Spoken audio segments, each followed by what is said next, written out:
Tune in to UFO Undercover, Wednesdays at 8 p.m. Eastern, with your host, Joe Montaldo, right here on the Paranormal Radio Network.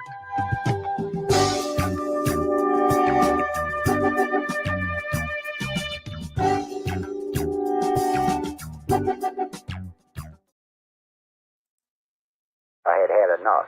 Well, you drove out there into the middle of nowhere and had some sort of loud verbal display challenging ET in general out in the middle of nowhere? That's what I was doing. I actually had a pistol in my hand at the time. I was really ticked off. When I was having this fit, I was waving the gun in the air, okay, and I had this fit.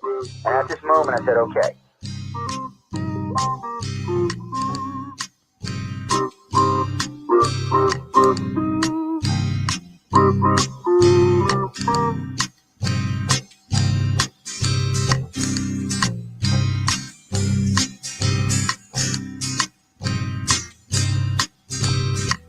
He was a Louisiana man named Montaldo.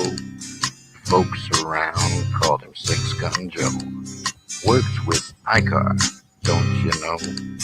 Investigating UFOs.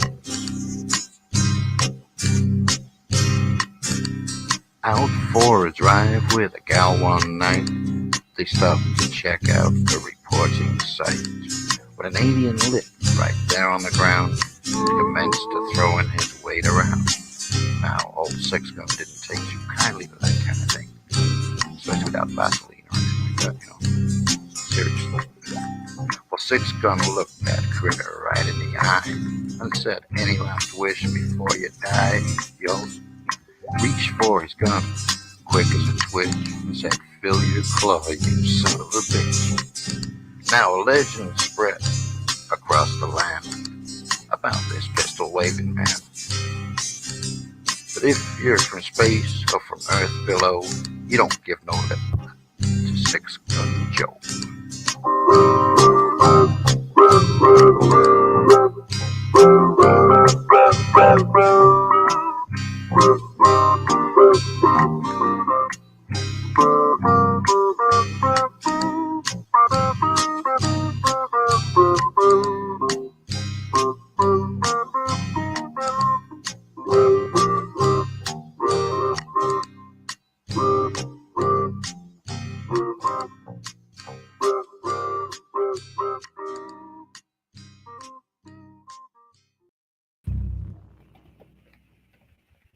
I never thought I would find a correlation with blood and abductees.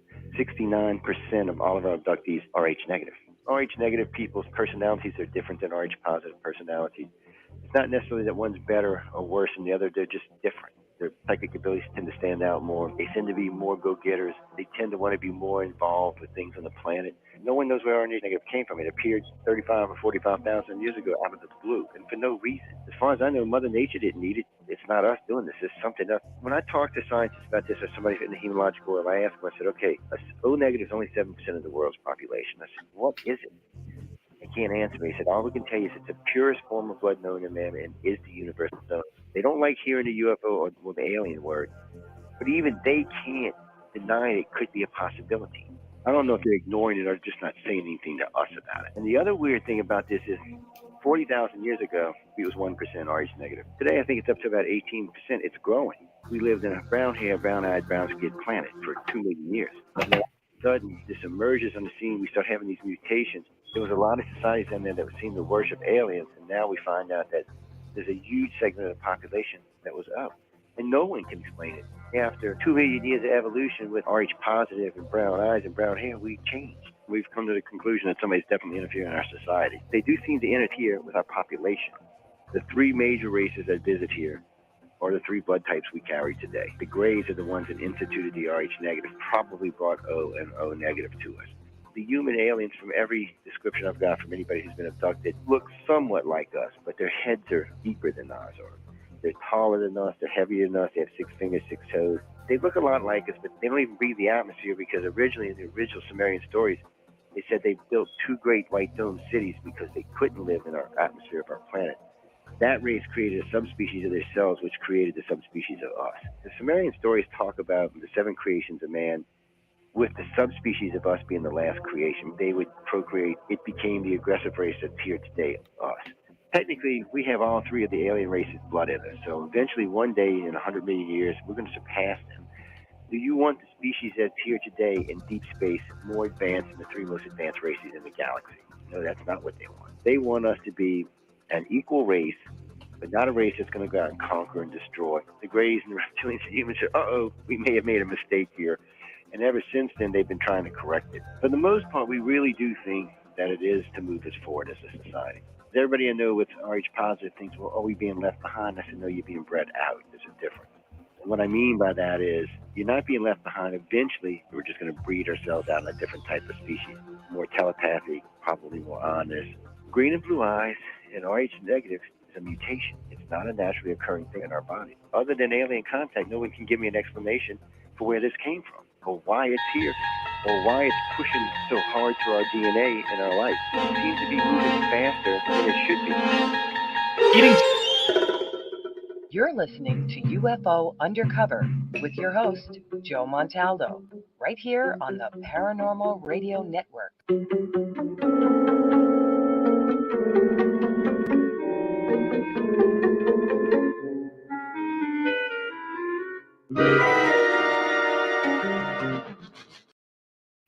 Welcome everyone to UFO Undercover.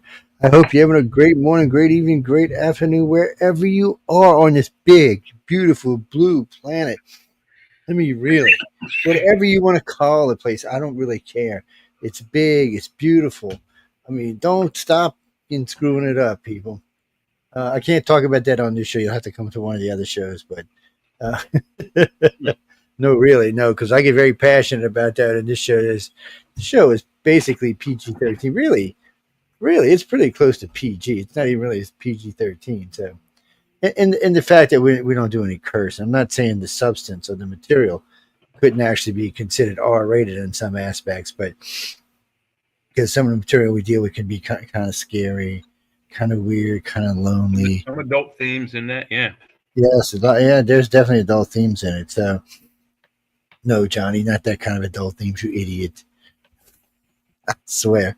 Anyway, I hear good news that the movie Capel Green is going to be out. I haven't really had a chance to check into it, but I'm on their list because I did the voice stress analysis on Roger Moore. No, I'm sorry, I couldn't resist. Oh man, on Larry. I'm sorry, people. My brain's like that, you know. Larry Warren is the guy I did the voice stress analysis on. So, in the old days, I actually asked Jim Peniston and James, whatever, Peniston and Burroughs if they would come on and be voice stressed. I said, we don't have to do it on air. We can do it in private. I said, if you don't like the results, I'll give them to you. You don't have to make them public. So I would think you'd come on for that. Oh, no. No, oh no, Joe, you'll give them to public. I said, dude, look at my reputation. I said, I have never done that with anybody. It's not who I am. I said, now, if this was MUFON, it might be different. I said, but it's not. And I said, I'm not going to give out your materials. I mean, for that matter, I've seen you use other people's materials and put them out there, so I wouldn't really be saying that. It's like the cat, the kettle calling the pat. God damn, I can't talk today. Pot calling the kettle black. Yes, thank you. Since I'm not going to be, it's going to be one of these nights I can't talk. Well, and the thing is that both men, and I haven't met either one of them, but on all of their interviews that I've ever seen, Burroughs wasn't the one who got the mental images, but Peniston was, and he seems to he's not that good of an actor. He seems to genuinely have believed that he got a download of ones and zeros in his mind, because when he talks about it, certain interviews, he breaks up a little, like, when you're trying to talk about a deceased loved one and you start to, your voice breaks up. He does that, which to me indicates he's not lying about that aspect. But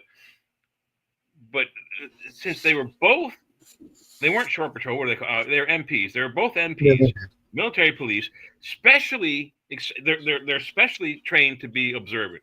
I know, as I did my first 2 years of college. Hey, Mitch. Well, this is a nuclear base, by the way. Let's not leave that out. So these two men are highly specialized policemen, designed to. They were trained specifically to patrol a nuclear facility and keep the nuclear devices safe. So they're trained on observations and they're trained to not lie. I don't think either one of them is lying, but I think there's something bullshit about their story because otherwise they would have taken your test in a heartbeat, lickety split. Well, you got to remember they said that they've been time traveling. Yeah, their story changes every year. Every time there's a new uptick in the Bentwaters case, there's a new detail that these guys add. Yeah, so they've been time traveling back and forth at different times and places. So far, their predictions have been crap. But look, you make the claim that you're a time traveler, you're going to have to back it up. Okay, let's just be honest about this. So you're out there saying that, and James Holt, or when I contacted Mr. Holt, I said, look, this is what I do. These are my credentials. I was trained by state police. I said, there's no hocus pocus going on here. Let me do the voice stress on you. I said, I mean, come on, you're a colonel in the U.S. Air Force. You should be more than willing to have a voice stress done on you. I said, I said, we have rules where we bring someone, you bring someone. I said, you can check me out. I'm well known. I've done a lot of these. I'm really good at it. I said, I said, I can do it the old school way. He says, well, what do you mean by that? I said, I can go pull all the media you've done and take a comparison where I know you're telling the truth about certain things and then base that against whatever else you're talking about. I said, but I would rather not do it that way. I said, I would rather do it this way. And this way, there's no chance for errors and mistakes. He said, well, you said Larry Warren wasn't lying. I said, actually, what I said is Peter Robbins and Larry Warren weren't lying when they made the tapes for Left at Eastgate. I said, please don't put words in my mouth. He's like, oh, did you? I said, that's exactly what I said. I said, Peter sent me about 25 little mini 8s of him and Larry walking through the woods. And I did the voice stress analysis on it. So when I got through with it, you don't even need voice stress to hear. I mean, there's times their voices are elevated, times they were scared, times they were excited, times they were just, whoa, whoa, whoa. So you don't really so much need the voice stress, even though I did it because I wanted to know for sure. Larry was not lying. Peter wasn't lying. Both of them were excited. Everything Peter said back then was true. So what's that, Carrot? Well, no one's ever called Peter a liar. I mean, not Peter, I'm sorry. No one's ever called Larry a liar about what he said happened at Eastgate. They've always said what this thing where he sells memorabilia for rock stars and stuff like that. So he does that a lot. He's got a lot of pictures with different stars like the Stones and the Beatles and things like that. So a lot of people said he was lying, but it wasn't actually a lot of people. It was Sasha Christie who said it. So, Sasha Christie used to be one of my directors back in the day. And I remember a couple of my directors ran analysis on it and thought she was lying about her experiences. But, when you're talking about abductees, you have to give them some time to get out of their shell and to move forward. So the more they talked about it, the more they said she was probably lying. And when I went over the review, there probably was some, we'll just say, fairy tales there. Was she lying about the whole thing? I don't know. I've never sat down and did a complete analysis on it. I let somebody else do it. So, and they said she was lying. Now, of course, she called me a liar and every other thing because I did the voice stress on Larry, and Larry was innocent on this. So it was really weird. He was staying with her, and they freaked out. If I wouldn't have known better, I would have thought they were sleeping together. I'm still not sure they weren't. I've never seen a woman act like this that wasn't jilted, ever. I just, I've been around a long time. I know a lot of women. I know a lot of men. I've just never seen this somebody act like this unless they had been jilted by a lover or something. So I never was 100% sure if that was. So I figured it was one of two things. Either she was a jilted lover or she was a jilted partner. Meaning whatever they were making money-wise off of these memorabilias, he didn't give her any money. But as far as what he said happened left at Eastgate, no one challenged that. She did, he did, no one did. Now, remember, ladies and gentlemen, he was tested by the #1 polygrapher in the UK. And then I did the voice stress analysis. So he's pretty clean. And also remember, nobody else at Winter Rendlesham would go through this. No one. There were 3 other good witnesses that would not. Jim Penniston, James Burrow, Charles Halt, none of them would go through this. None of them. So that makes you suspicious right off the bat. Maybe something's not quite right here. I Why would be wouldn't you go suspicious of through it? Charles Hawk either way. He seems to be also a very genuine man, and we've talked about his rank, Colonel, Yes. one step from General, one step from General. Actually, I think he rotated out as a Lieutenant Colonel. I'm not really sure, but I don't know. He had a good rank. You don't get to be that kind of rank. He was a Lieutenant Colonel, but he's a very smooth, soft-spoken man. I would not be surprised if he would be able to defeat your test one way or the other. Nah, that's not. I wouldn't be surprised. See, polygraphing's a little easier. So I could tell you people how to pass a polygraph. There's ways to do it through concentration. There's also ways to do it through drugs. Voice stress is different. So you could be on all the drugs you want, and all relaxed and all. And when I say your mother's a blank and blank and blank a hoe, there's going to be a reaction in your voice. Whether you're holding it or not, even if it's this big, there's still going to be a reaction. I'm going to catch it every time. It's what I do. And it's a little more than that. It's, you got to kind of combine body language and facial recognition and all together, to really understand this. So when I go in and do someone, it's not just the voice stress. I'm doing facial recognition. I'm doing body language. I'm actually doing several different things. So I was well trained for this. And ladies and gentlemen, I wasn't trained for this for UFOs. I was trained for this to catch thieves, and I was damn good at it. I had a 99% success rate. Actually, according to the company I worked for, I had a 99.9% success rate. I was really good at catching thieves. And even some of the best lies, I actually ran across this one guy. He was a serious liar. He had lied his way through a lot of places. And when I did a background check on him, I had found some interesting stuff on him. I mean, he was really good at lying. And I was talking to him one afternoon. I said, well, look, I'm not going to try to fool you. I said, because you're a really good liar. I said, I've checked you out. I said, you're really good. So then the son of a bitch got all cocky and screwed his files and failed the test in a miserable kind of way. But there's ways to put people off guard. When people hear voice stress, they think, oh, you hooked up to some wires, boom, boom, boom. It's not exactly like that. I mean, there are versions of the test that you can use that. But the way I was taught was a little bit different. I'm just simply recording your voice. There's about 30 little meters over here going, and they're very, very, very, very, very sensitive. So if there's even a little hiccup in your voice, the little meter's going to go.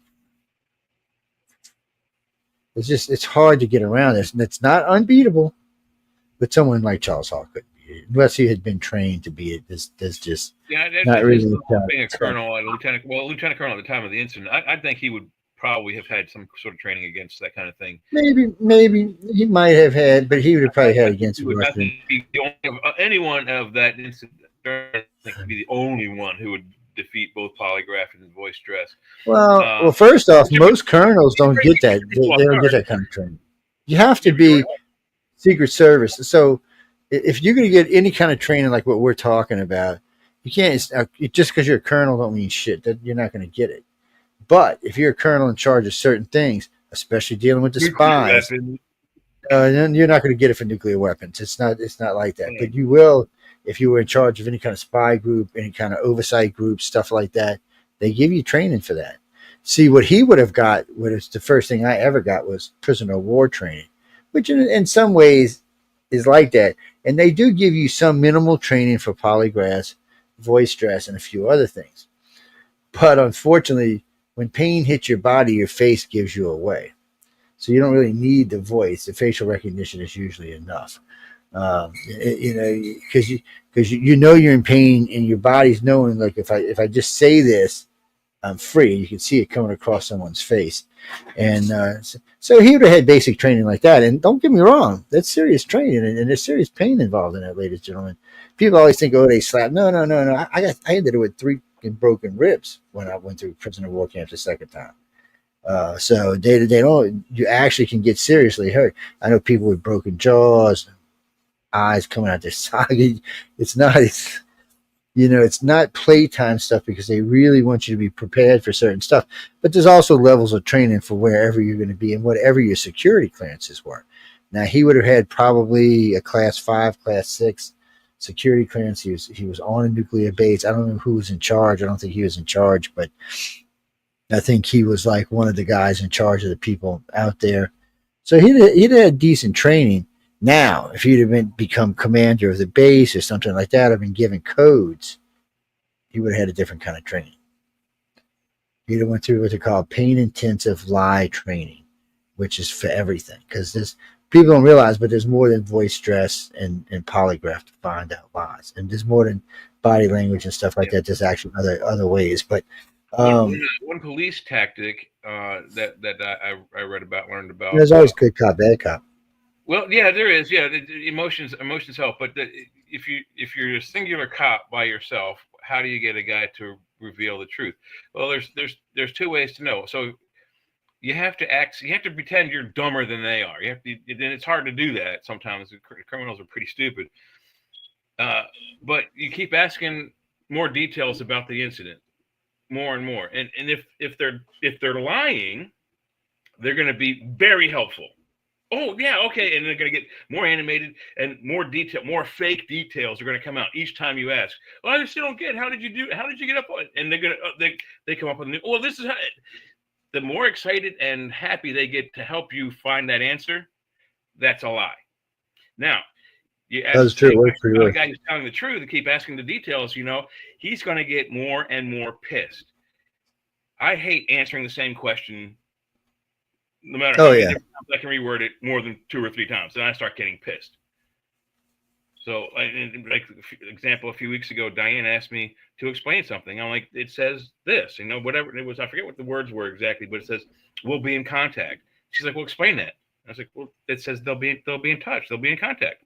She said again, well, what does that mean? I'm like, I guess it means they'll be in contact. And she still kept asking that question. Eventually, I was like, I got really pissed. I wasn't lying. I was telling the truth. She just, I don't know why, for whatever reason, she didn't understand their message. I did. But you asked your suspect about the same event and about certain details over and over and over and over. And if they are. Matter of fact, there's on one of the TV shows called The Expanse. You can see this for yourselves, ladies and gentlemen. It was a guy who was using the blue shit to kill the kids and the people and everybody else. They couldn't get him to talk, but the crazy guy, I can't think of his name right now, big, goofy, crazy guy. So this is how you do it. And it worked perfectly. There are ways like that. I mean, there's lots of ways. What's that, Jimmy? No, dude. What? No, my job was truly. So quick story. I don't want to get off on too far. So I was on an interview for a job as a manager for a company, actually for a supervisor. And while I was sitting there, I noticed he had a stack of I was going to say PhDs. See, my brain is fried. He had a stack of tapes he was supposed to be watching, VHS tapes. He was supposed to be watching to find thieves. He said he'd been through them. He said, I'd been through that whole stack and I caught nobody. I guess my crew's pretty good. So I popped one in. I was just watching while he was off doing whatever. He was checking me out. And damn, one tape, 6 people I caught. One in tape. Now I'm like, this is like a 16, just 8 hour. And so I'm watching. So he comes back. I'm like on my 3rd tape. He said, man, you watch those tapes pretty fast. I said, didn't you tell me they wasn't no thieves? He's like, yeah. I said, dude, this is not your job. He started laughing. I said, this is not what you need to be doing. He said, well, I don't do it for a living. I'm just a supervisor and I got to check it out. I said, come here, sit down. So I go through the first test. I'm like medium speed. I stop. I said, now I'm going to slow it down, watch. She said, what is she doing? I said, no, watch. I said, she slipped it under the register, not in the register. I said, wait, watch the big one over here with the big money making a deposit. I said, oh, shit. That money, half that money was going to deposit, went on the side of the safe. So I'm going through these. He's like, son of a bitch. And I said, the slower I go, the more I'm going to catch. I said, but you've got a theft problem. So I'm on tape 3 with him, and he's like, I think we caught something like 18 people. So his boss calls me at home. He says, where the hell did you learn how to do that? I said, just some stuff I picked up when I was younger. He said, you want to come work for us catching thieves? I was like, I don't know. I said, that's what's not what's original. I said, I said, I like what your supervisor paid. He said, I'll double it.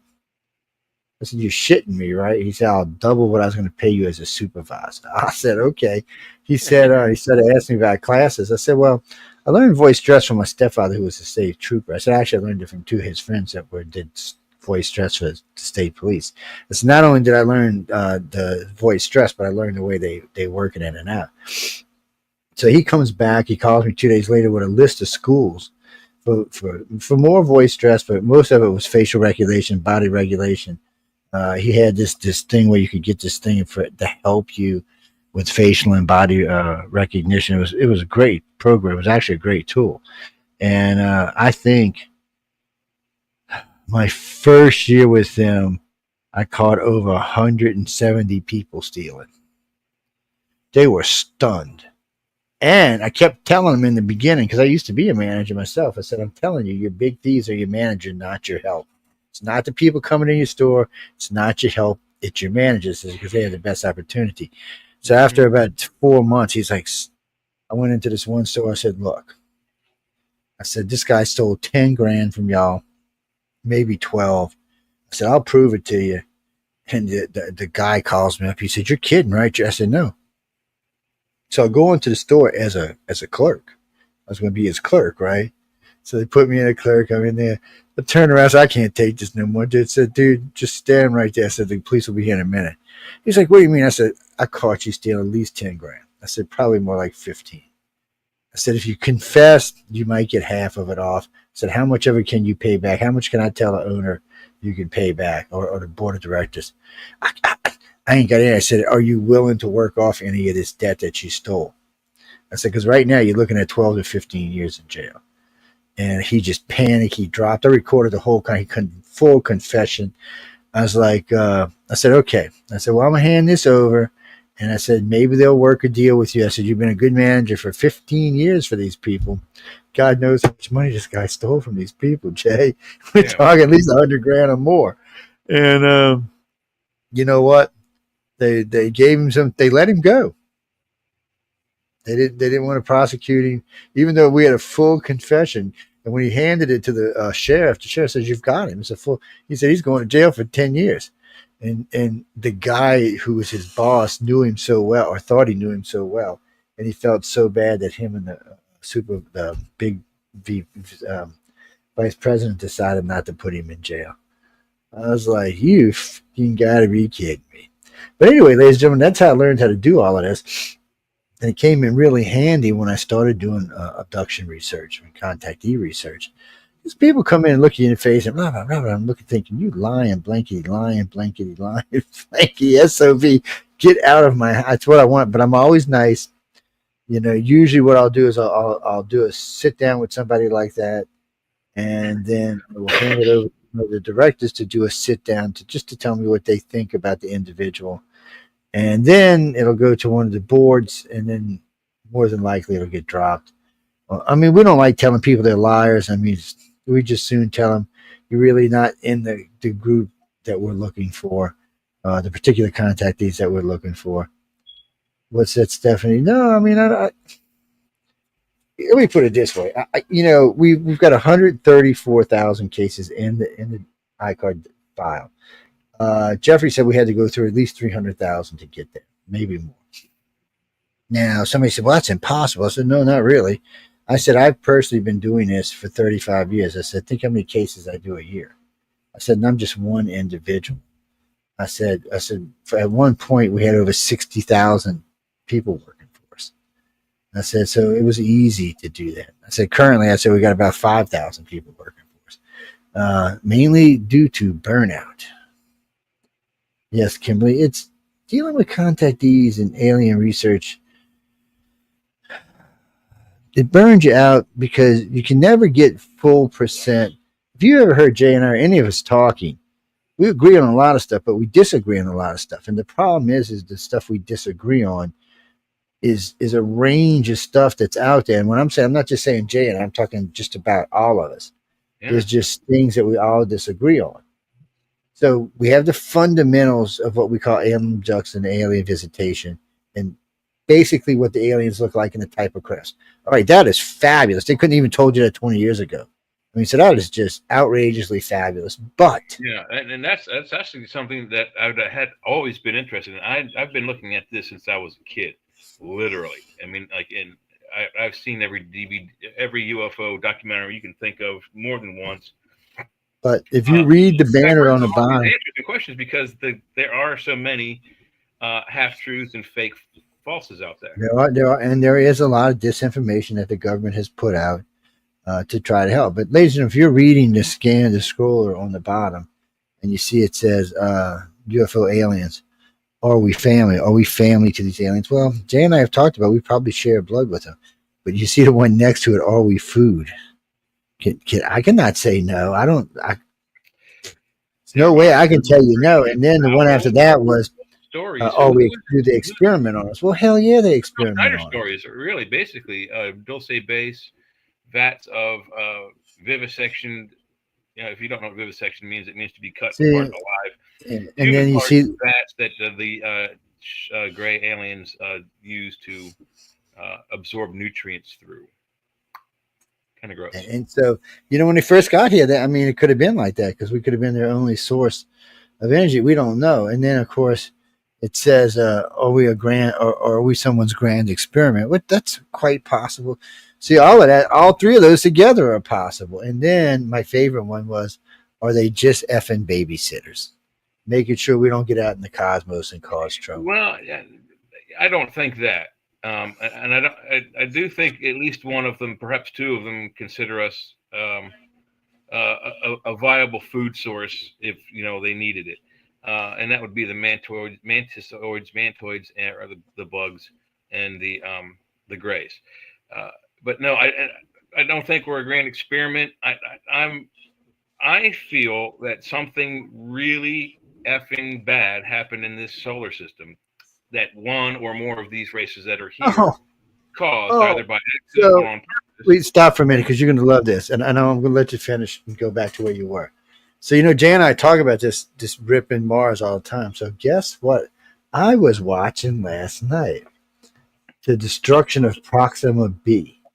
So they expected to find a planet there like us, and instead they found a planet there that looks like it's been destroyed. So at first, scientists were going blah, blah, blah, giving all kinds of excuses. Then all of a sudden, like 5 of them said, I don't know. This looks like it was artificial. So now, 4.2 light years away from us, well, I think the planet's actually closer, but regardless, 4 light years away from us is a planet, Proxima b, like us. And guess what? It's been destroyed. And it does show like there might even be activity still on the planet in some places. Its magnetic field is like, it looks like something ripped its magnetic field away. Now, don't get me wrong, it's next to a red dwarf, which is highly volatile. But something very similar happened to Mars. Its magnetic atmosphere has been destroyed. So when you get a chance, you listen to that. You don't have to listen to the whole thing, just certain sections of it. When you listen to it, you're going to be like, shit, because it does fit the discussion we've had about Mars. And wait, it fits the discussion about the asteroid belt and the thing, because they said whatever this was, anything could have passed through, just ripped the planet apart, Planet 5 apart, because they think that it looked like, at first it looked like there was a combination of the red dwarf and these meteors that just came in a big ton, gross of them, right? And then the guy said, well, that looks more like they were fired at the planet. And then the other guy says, I think you might be right. So they went and got a specialist, on demolition, on an expert on ammunition or ballistics, and they said actually it was on explosions, I think. But anyway, regardless, and he's like, this looks like somebody blew the living shit out of this planet. So there's two different ones. One of them's talking about the natural damage and probably someone interfered, and then the other one's a little bit more in depth. But regardless, doesn't matter which one you watch, they're pretty much saying that this planet 4.2 light years away from us got ripped apart, and because they were expecting to find Earth. That's what they were actually expecting. And I believe the star is Proxima Centauri b, which means it's at least a binary system, might even be a trinary system. Yeah, that's very Yeah, they fascinating. only ever mix it. They only ever mention Proxima B, the star Proxima B. I think its actual name is Proxima Centauri B, but I could be They, wrong. well, no, because there's three. There's three Proximas, ladies and gentlemen. There's Proxima A, B, and C. What's funny about this is the only people who knew about B and C were the Dogon. They predicted both B and C. They also knew that B had a 55-year orbit around A. And they knew the mass of A, that if you dropped it on our planet, it would go straight through our planet. How in the does a Dogon tribe know this? I mean, really? How does some African tribe know this? I mean, shit, we didn't even know when we had radio telescope. Matter of fact, we didn't even know Prox existed till the radio telescope was invented because you can't see it with the naked eye. Yeah, I know it's a little weird. What, Jeffrey? It's a little queer. Yeah, I don't know if Proxima you can Centauri use is that part of word, Jeffrey. Save that for Friday. Good, Jeff. Jay, I'm sorry. Yeah, I was just looking at Proxima. The system we're talking about is 4.25 light years away. Proxima Centauri, there is an A, B, and C. It's a trinary, but Proxima Centauri is also a red dwarf that you mentioned, and because of Proxima Centauri's proximity to Earth, its angular diameter can be measured directly. So we can get size of orbits and planets from our perspective. So that's fascinating stuff. But They said that this anything, telescope could even see movement. it does go back to what I had just been saying, what we've talked about before on the show, is that there was a battle, a war in this galaxy. The light beings allegedly came and put a stop to it. But my speculation is, and has always been for the last several years, that something destroyed this solar system, either on accident or on purpose.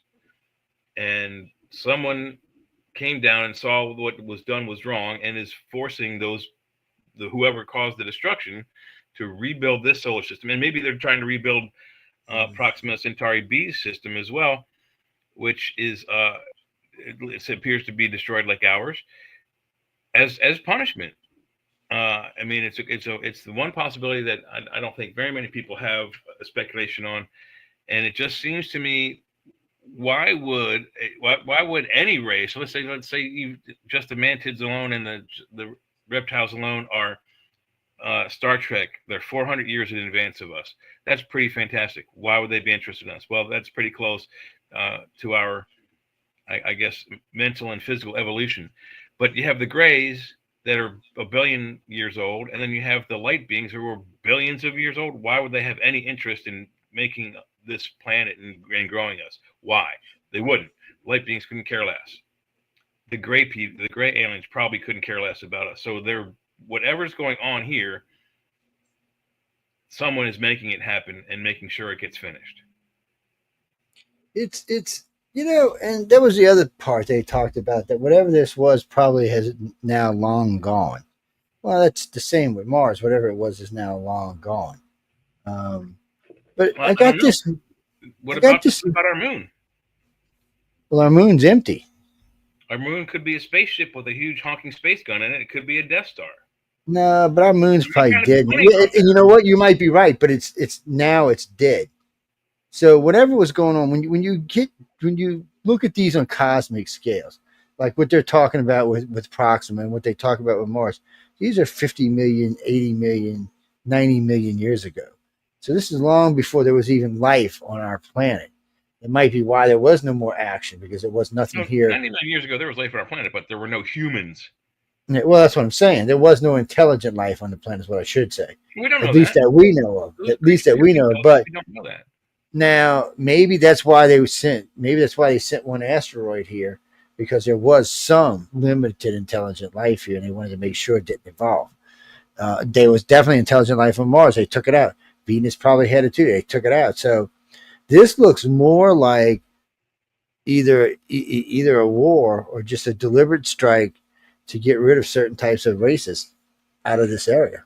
Well, now remember, it is a good chance that this solar system is not from the Milky Way, that it is from Sagittarius, the Sagittarius galaxy. So that might have been what started it. And a lot of the red dwarf stars that are being deposited in the area are from Sagittarius. So maybe these aliens came here and said, "You're not getting in our galaxy. Get the out of here, man. We got enough people living in this galaxy." Well, Speculation, people, just speculation. Before people anybody have says, always wondered why are aliens even coming here? Well, there's nothing unique about our planet. There are they come tons here because Sexy Joe lives here. That's why they come. or perhaps they're coming after Doomsday J. I don't know, but They might be doing that too. why would super advanced beings be interested in this solar system? Well, if you're in the middle of a 90 million year ago war, and you need a platform from which to launch attacks on your enemies, where we are is the best place. We're between two spiral arms, so we're like right here between these two things, in the middle of nowhere. You could put a big fucking space gun on one of the satellites of the solar system, or all of the satellites on the solar system. Put a big honking space gun on them, and you can shoot devastating attacks into the spiral galaxy arms where all the other stars are clustered together, 2 light years away, 1 light year away, half a light year away, less than the distances we are from our closest star. These people can go there in a heartbeat, and we can't. That's how close they are. Oh, wait, and then that's another thing. So they think that Pioneer 2 ran into a wall of flame on the right side of our, what they call it, the heliosphere. No, what's the proper? Yeah. So, well, the guy last night kept adding a P in it. I was like, that doesn't sound like it's right, but I just let it go. It's the heliosphere. It's the furthest out of, I believe, it's the frontier of our solar system, right? Heat. The heat. I know it's the furthest in. I know they say it's always the furthest influence of our sun. It's where it stops. Yeah. Or basically stops. Furthest radiation reach. I forget what it is, but the furthest measurable parts that come from our sun, that's where the heliosphere is. That's where it ends. That's like the eggshell. Outside of that, you're in outer space. So anyway, this thing, Pioneer's out in space now. And first off, Pioneer had quit working. Both Pioneers have done this, by the way, just quit working in something. Stopped working, and for years, no word, and then all of a sudden come back repaired. Yeah, so and backup systems repaired. And this is what makes them so eerie about Pioneer 2, because Pioneer 1's on its course. 2 changed its course considerably. Well, since none of the thrusters were firing, that means it met a force. It ran out of gas before it got to the moon. So, I mean, I'm kind of like, what the hell?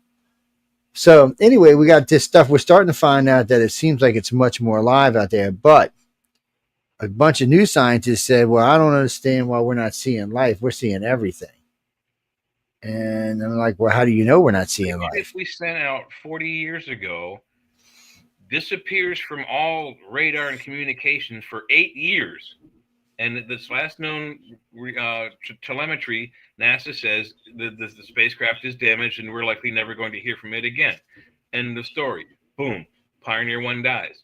8 years later, Pioneer 1 comes back online, sending messages back to NASA, Houston Space Center. And some weird binary code, by the way. And binary code, and its telemetry suggests that it has been repaired. Not that redundant backup systems took over, but that damaged systems were fixed. And then Pioneer 2 is the one that changed course. It's weird, people. I mean, there's something, we're running into something out there. Whatever it is, doesn't want to destroy them. Something's running into us. Whatever it is, don't want to destroy them because they could have easily destroyed them. So that's. I mean, these things are basically tin cans, is what they are. No, Jimmy, they're basically tin cans, man. There's not much to it. Oh yeah, we're about 3 minutes out. So anyway, we're gonna take a quickie. Yeah, we're gonna take a quickie. Shame on you perverts out there. We're gonna take a quickie. We'll be back. No, because we're talking about. It looks like this area that we live in, this area of the solar system that we live in, is very interesting. And think about this. So let me do it like this, a little quickie. This is us. Ooh, this is the primary arm of the solar system, the one that we should be in, but we're right here. We're floating around. We're going like this. Now, this arm right here is full of stars. I mean, full of them. They're overlapping. They're everywhere. The entire arm. Matter of fact, all the Some of arms these of the stars Milky are Way. grouped as twos, threes, and fours. Yeah, so all the arms of the Milky Way are full. So if there's going to be life, that's where they're going to be. And I'm sure by now they figured out how to interact with the other systems. But still, we're out here by ourselves. And from where we're at, so you can launch anywhere along this chain. But more than that, you can launch anything across the bottom chain. So we're in an excellent position, not for us because we don't have ships that can move that fast, but for someone who has ships that can travel fast the speed of light, we're in an excellent place to wreak havoc on at least 4 or 5 areas of the of the galaxy. This is a very strategic place to launch attacks or shoot a big honking space laser. And that may have been why originally all this. See, there may have been life on all of these when they came in from the other galaxy. Whoever was here said, "Oh no, this got to go." And maybe they wiped them all out. Maybe they just became part of the galactic community and abandoned these systems for us for whatever reason.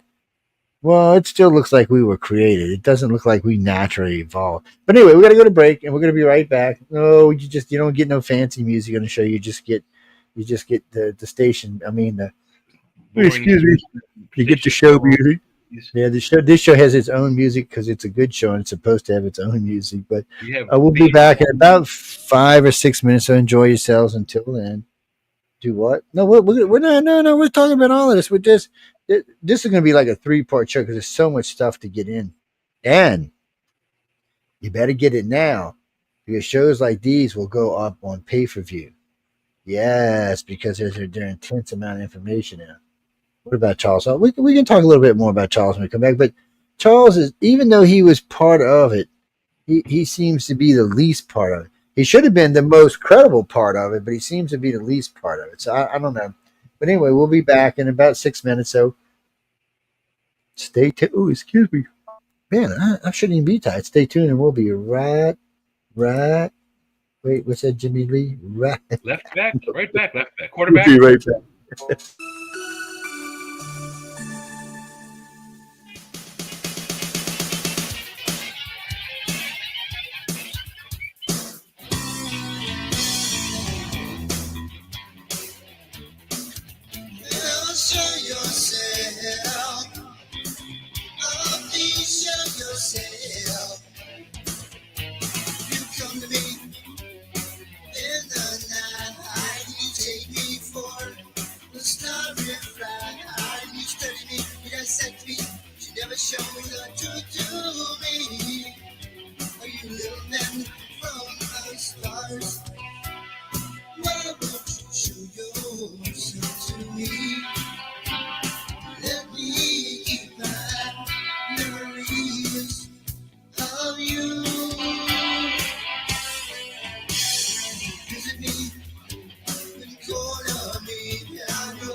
Are you ready to explore the unknown? Dive into the world of the strange, mysterious, and unexplained with Eerie Expeditions magazine. Each issue is packed with spine-tingling tales, cutting-edge paranormal investigations, and exclusive insights into hauntings, cryptids, UFOs, and more. Whether you're a seasoned investigator or just love a good ghost story, Eerie Expeditions magazine has something for you. Join our growing community of truth seekers and adventure lovers. Subscribe today at EerieExpeditionsMagazine.com. And what's out there? What creates the shadows in the corners or the creatures of the dark? Who are those on the other side? What do they have to say? This is the Gateway Podcast. This is not your normal style of paranormal talk radio. Brought to you live from United Public Radio Network, 107.7 FM New Orleans.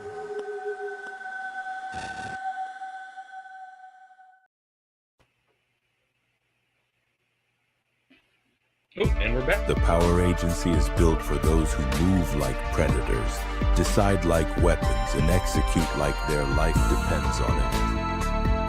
You're either fully in, or you're... This is the United Public Radio Network, 107.7 FM in New Orleans and 105.3 in the Gulf Coast. UPRN TalkRadio.com. Esoteric programming at its finest.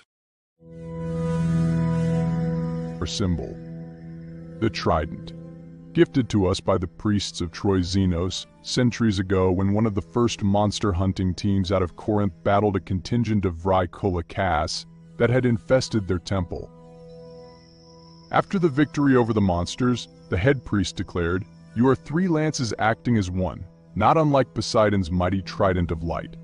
That would become our name, the Trident of Light, for the good we did, and still do, against the dark evils of this world." Available at Amazon Books. Follow us on Instagram at paranormal.insight. Stay informed on upcoming shows, ask questions, and see what chilling paranormal stories we're following. Don't forget to follow us on YouTube at paranormal_insight. Click the Live tab to see our latest videos. If you have a paranormal experience that you would like to discuss on the show, please email us at paranormal.insight.podcast@gmail.com. Every scar tells a tale untold. Every breath makes the night grow cold. The hunter's heart and the prey's last rhyme all collide in the world of true crime. Truth is lurking in the lies they read. Justice waits for those who breathe. Through the dark we'll trace the line. Welcome to the world of true crime.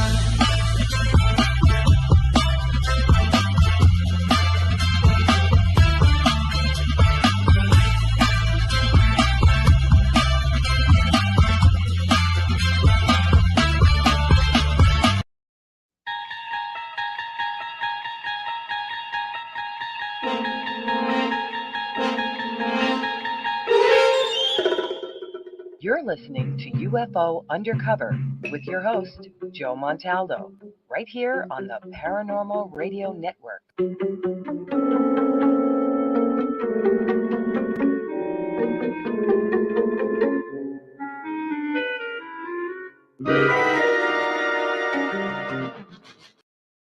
Welcome back, everyone. Welcome back. Yes, it's the Mike's here to get eaten. He's our sacrificial lamb. Yes, that's who he is. He's the official sacrificial lamb. That's how That's it not works Michael. out. That's Baylock. You know what? I haven't seen that other than in here in a long time. It's weird because you used to see it on see Star Trek. more Star Trek than you do now. You would see that puppet's face at the end of every Star Trek episode from season 1 and 2 in the end credits. Yes, and the guy was like what, a foot tall? No, about 2 foot tall. He was Clint Howard. Looked like a little baby or something. Yeah, it was Clint Howard. He was like 5 or 6. He was my age or so, I think, when that show came out. What's his name? Ron Howard's little brother, Clint. Yeah. Jimmy Reed, where are you at, Jimmy Reed? Whose brother are you? Cousin are you? Oh, no, I know who. Yeah. You sure? I know Thomas. I didn't know he had any brothers. I'll have to ask him next time I see him.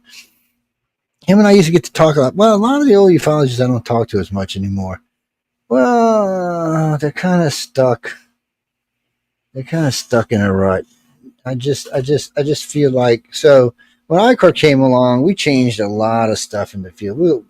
God knows we'll never get much credit for it, but we changed a lot of sayings, a lot of things. Nobody even knew what a freaking download was until we came along. And there was just so many things we added to it, so many things, because we made abduction popular. So when I was at MUFON, abduction wasn't popular. It was no, don't research that. And Walt Anders gave me permission to do a case study. We found 5,000 cases of abductions worldwide, actually. And we made our first abduction criteria list. MUFON itself would not allow it in the organization. Even though Walt Anders at the time was the ruler, he was the guy in charge, they didn't care. He was old. They said he didn't know what he talked about. Department on this for how many years? I remember Peola Harris was nasty about it. She didn't want to talk to her. Richard Dolan didn't want to. Everybody you see talking abductions today didn't talk them. Now, when they came on Wake Up USA, matter of fact, if you go back and listen to Wake Up USA, and you come back and listen to new ufologists today, they're actually quoting me word for word. It's kind of sad, actually. It's kind of nice and kind of says at least what we wanted out there is out there. It has changed. Abduction research has changed. It's not as, the stigma is not as bad as it used to be, but I mean, it's still there, but it's not near as bad as it used to be. No worse than UFO research. Well, I mean, stealing intellectual property is the same as plagiarism. I mean, it's wrong in any. It is. Here, so, I mean, I know you hear me bitching about it with Ancient Aliens. They have the new slogan at the end of their opening credits where they say, "We're not alone. We have never been alone." That's me. I've been saying that on this network for 10 years. And before that, even, I haven't got on the network. So, like paranormal anything, you've got serious investigators who actually collect evidence and are very hardcore about it. Then you get the freaks who aren't, and then it just takes away. Or you get the glory hounds on TV. The showboats, like that guy Zach on the Ghost Hunters. Last time I saw him was years ago. He was draped over a coffin saying some ghost touched his ass. I mean, like that, but that's what that is, and people watch it. But is it real? Is it legitimate? I mean, what do you guys think? You know, it's a mess, is what it is. I notice a lot of it has been pulled down. A lot of people don't talk about a lot of things anymore. Even you know, what's the boys that he bought the hotel and all. You know, the guys who the flashlight rolled across the floor. Y'all know who I'm talking about. They made paranormal research popular. Taps, that's who it is. Yeah, the guys. You don't even hear about them anymore. I mean, they kind of went the way. You know, they kind of went the way of the dodo bird. Well, I mean, their show was good. I watched it. I don't anymore, but I used to. Oh, it used to be good. I'm not hating this. I mean, Jason and was it Jason and Grant? I've interviewed both of them a couple of times. I actually, a good friend of mine, Tuesday Miles, was friends with them, and she used to do the investigations on the Queen Mary, or the Queen Anne, whichever the hell it was. And it's interesting to me. And Queen Mary sank in Oh, speaking of that, before we move on, there's this is the last of the Queen Mary type ships. It's parked in Mobile, Alabama, right now. They're getting ready to go sink it out in the Gulf as a reef. If anybody wants to take a look at it before it goes down. Oh, just real briefly, then that's just this off subject, but it seems that the giant plastic bubble of trash that's circulating in the Pacific Ocean out there somewhere, that's making this, it's an island-sized piece of trash of just plastic. It seems to be turning itself into a natural floating reef.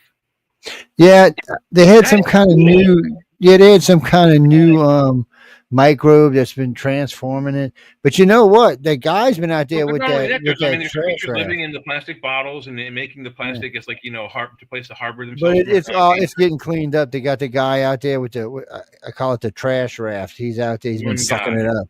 No, Come he's on, got a Joe. big One ship, dude. guy. No. He's got a big ship, dude. He's not playtime. He's making money off of this. I know. Have I you, think you've never? exactly. Yeah, no, yeah. They said he'll have One it cleaned guy in 3 versus years. 6 billion. I don't think so. No, he said they said that section will be cleaned up in 3 years because they know it causes it now. They know that the zone it stops. The water coming off the European side versus American side, it stops. It's just a dead Since we spot. can't curse on this show, Joe, I'm just going to say bull honkery to that. Hey, No I'm way. not the one to say this. This guy's been out there doing it for a way. decade now, man. He There's said no way. another I'm 3 sorry. years. One dude. I don't care how big your boat is. I don't care how often you Not go out one there. dude. It's a whole bunch of people, but it's just there. He's the guy in charge of it all. No, And I they're see. doing. I've been watching them. They've been doing it. They're If toting it in was a just lot one of dude with one stuff. boat, there's no way. But I still don't think they can do it. There's 6 billion people throwing trash into the ocean every day. It's no, they're not anymore. So in the United States, you get caught throwing plastic in the ocean, you're looking at a $500 fine. So you're not going to see many people here. Europe's the same way. You might see it in Russia, but that's not coming down here. They've already said that the amount of trash going in the ocean is shrinking considerably, and they're sucking it out. They're being paid good money to suck it out too. Don't That's ask true, me. but they may not want to be able. They may not want to start destroying that plastic bubble of island out there. Well, they actually have three. I forgot what you call them. They're actually on the boat with them, and they've been checking out. So this is what they do. They have a bunch of barges out there and a bunch of tankers, clear tankers, and they just suck it in and they fill up 5 or 6 of them a day, and off it goes. But they also said anything. I forgot the guy's name now, but anything that because there's these new things that are eating plastic. Yeah, it's converting to plastic, and actually it said it's converting to plastic into something that may be usable to us. But anyway, so anything like that. Right. I don't know why no one ever believes the man. Yeah, he was a comedian, but he was a brilliant dude. He said the planet needed plastic, so it invented us, and when it gets enough plastic, it'll kick us off its back like a dog kicks fleas off of it, and we'll be dead. Man.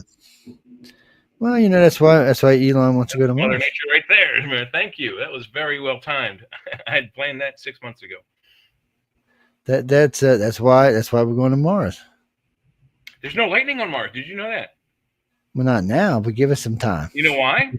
Give us Because some time. lightning bolt hit it. Have you seen the lightning strike on it? There's a big strike of lightning electricity right across the front of its face. Bam. Yeah, there's a big argument what caused that, man. I'd like to see it. I agree with, and that's Velikovsky, and he says something came close and a static discharge erupted between the two spatial bodies, and essentially an electric charge arced between the two bodies and made that gouge on Mars. Well, you never know. You never know. Some people think it was just a mountain range when the other planet passed it gouged it out. It is a chasm. Some people, no. They said a mountain range is what pulled it out. Some people say it was an asteroid that had a bunch of mountainous terrain on it. I don't know. I don't even pretend to know. I find it interesting. I mean, our canyon was made by water, so it's a possibility. Mars did have water on it at one time. It looks like either a lightning strike or a lightning bolt caught on film and like frozen in time, or it could be the beginnings of ice patterns growing. Both have been speculated about this hole in the ground on Mars. This hole in the ground, by the way, I think will host 65 full-length Grand Canyons end to end. Yeah, I know it's huge. I know it's huge. Something like that, or something, or maybe even bigger. Yeah. Yes, dude. I already know there's a ton of small. This guy was trying to debunk RH negative, and then he had to admit there's just a very small amount on the planet that's changing the world. Yeah. Like what? 10% now? 15%? Somewhere in that range. Yeah, well, it was. It's been 15% for a little while. A gateway to alien theories. Well, I'm sure it is a gateway to alien theories. What gateway is that? Well, they're saying RH negative is a gateway to. He's saying it is. He's being sarcastic though. I would say no. A gateway to UFO research would be something like the 1947 Roswell incident. No, he's saying a gateway to alien theories, meaning how we got here. Roswell's not going to put you on how we got here. Roswell's just a crash. He's talking about how we actually became as a species, is what he's talking about. Nobody knows because there's a 1,000,000-year gap between our closest cousin, Homo erectus, and Homo habilis. It's a 1,000,000-year gap between those two species. We don't know what happened between that. We have no gradual improvements or mutations of either species between Homo habilis and Homo erectus. Yet both lived almost concurrently, and there's no transitional species between. That's impossible. Well, we don't. That's the thing. We don't know. We don't. We have a progressional evolutionary skeletons of almost every species on this planet. We've got the ones that were land creatures that turned into sharks. No, we don't have that for us. It's missing. That's why it's called the missing link. Thank you, Jack. I'll read all this, but I already know what it says just from glancing over it. Yes. Well, we know what RH negative is. This guy who's writing this is saying, "Oh, it comes from the Rhesus monkey," but then I had to. He had to correct himself. It doesn't. It doesn't share the Rhesus monkey. Just RH comes from the Rhesus monkey. That's the name where it came from. Well, it's a gene. Yeah, it's not. It doesn't make us monkeys. We're actually apes. Yeah, we're great apes, not monkeys. We share 2.2% of the RH. Well, we don't. If you're O positive, you share 2% of your genes are RH from a Rhesus monkey. Yeah. I don't know. I'm not the guy who put the Rhesus monkey gene in you. You better go talk to God about that. I had no control over that. God said, "Haha, watch this." God of Rhesus monkeys has your answer for you. He's and then they're talking about how rare RH negative is in general, but how it seems to be growing. I've been saying that for years. The role of that's all great. I'm glad about all of that. Yeah, the future of RH negative blood research. Yes. Yeah, no, Gene, we'll do a show on this in the future. No, it's not for tonight's show, but thanks for sending it. It's just, well, there's a lot of stuff out there. When you type in, so 20 years ago, if you'd have typed this in, or even 25 years ago, if you'd have typed in RH negative and aliens, you'd have came up with Jack. Now it's all over the place. That would be dogs. They try to put it all under all kind of studies. Don't ask me. We started the study 30 years ago, but like I said, we don't get any credit for it. Because there's a massive disinformation campaign that's ongoing. You know that where they muddy the water and make people not believe stuff, and then that's what's out there. The disinformation campaigns. Oh, these rookies. Well, Mish has a good question. Does RH negative have the word of God in the DNA? How would I know? Yeah, I don't know. All I know is if you own a dog, you're probably going to heaven. If you don't, you're probably going to hell. People, that's what I'm saying. Dog spelled backwards is God. Well, the old joke also is. I don't think that was no accident. What do people who can't sleep? What do you call those? Insomniacs? Yeah. What does an insomniac dyslexic do? He stays awake at night contemplating dog. I know. Well, Well, Jack, I'm not the no. I mean, I'm not the one who invented it. I mean, somebody named it a dog, and dog backwards is God. The I didn't the create it. the word dog itself doesn't have any origin in any of the root languages for English. It includes Latin because dog in Latin is canis or cana. Let's see. Who is this? Dr. Carl. Yeah, why do y'all keep sending me this? Nobel winner discovered the human blood type in 1930s. Yes, that was Carl Lancester, whatever his name is. Yeah. Oh, Mark, look, they can do whatever they want, but it's nowadays it's tied into a lot of other things, especially type O. Yeah. A lot of people think the O is the extraterrestrial, it's actual the gray. They think the other two bloods are from human ancestry and the O is from the grays. Matter of fact, they think O itself, O negative, is from the grays. Well, the weird thing is, and we've talked about this, this has to be true for what's in our blood because we have the proof. You can go to any hematologist and they can tell you all about your own blood. 3 of those species that say they're humanoids had to have had almost identical parallel evolutions as we had on this planet, minus the intervention of a million years that we've missing, in order for their blood and all that to be so compatible with ours. There's 3 types of human bloods in us. I think that's fascinating, and they're not from this planet. Something's just weird. What's that, Jimmy? You mean the Anunnaki? I've read that before. Yeah, written 15 years after we did it. Baba Vanya, 2025. Alien encounter, and she actually said it could cause an apocalypse or some kind of like terrible event. And this woman was known for being 85% right. I mean, alien contact. Humanity will make contact with extraterrestrial life, possibly leading to a global crisis or apocalypse. Yeah, they're saying the Anunnaki blood is the alien blood, the O blood. It's one of them. There's been a lot of people who have made some pretty good predictions. The guy who wrote the book, The Late Great Planet Earth. I mean, there's some serious predictions in there. You also know you played it at the beginning of the show. The recording of you talking about it's a brief explanation of the Anunnaki, but they have 6 fingers and 6 toes. There is a tribe, I believe, in South America, Peru area, that have the whole tribe, every person being in the tribe has 6 working fingers and toes. That'd be cool.